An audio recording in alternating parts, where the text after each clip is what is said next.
Bonjour, vous aussi vous adoreriez pouvoir insulter vos collègues européens. Mais voilà, vous n'avez pas d'amis ministres et un procès pour diffamation ça coûte cher. Alors que faire durant vos heures supplémentaires? Bienvenue au Temps Perdu.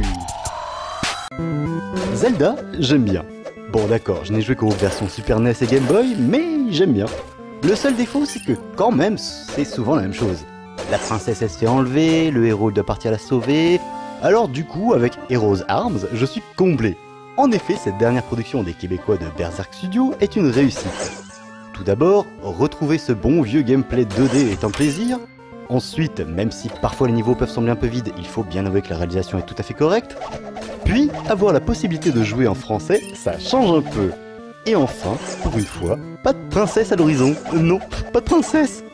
Non, car le scénario joue la carte de la blagounette drôle avec un méchant peureux et un héros décervelé juste comme il faut. Deux mondes parallèles, la possibilité de sauvegarder, plein d'heures de jeu, oui, plein. Et voilà ce qu'il est coutume d'appeler un indispensable lunette.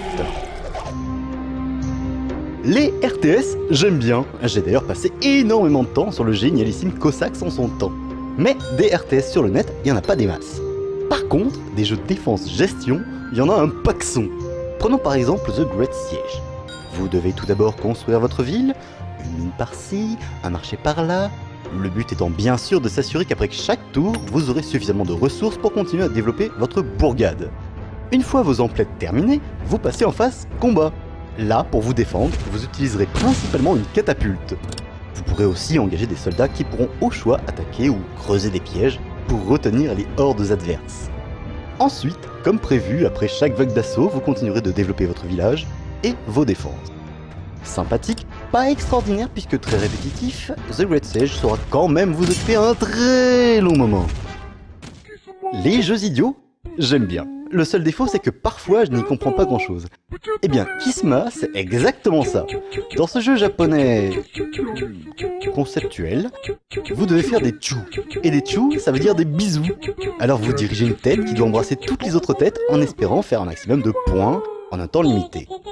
Parfois la tête peut boire de l'orangeade et déclencher l'une de ses très nombreuses super attaques. Alors oui, c'est drôle, oui, ça se joue pas si mal, mais il y a quand même un défaut, un énorme défaut. Je ne fais que des scores pourris, et ça, c'est forcément la faute du jeu. Alors du coup, je retente ma chance encore et encore pendant un long moment. Et finalement, je me dis, tant mieux, car après tout, n'oublions pas, pour gagner plus, jouer plus.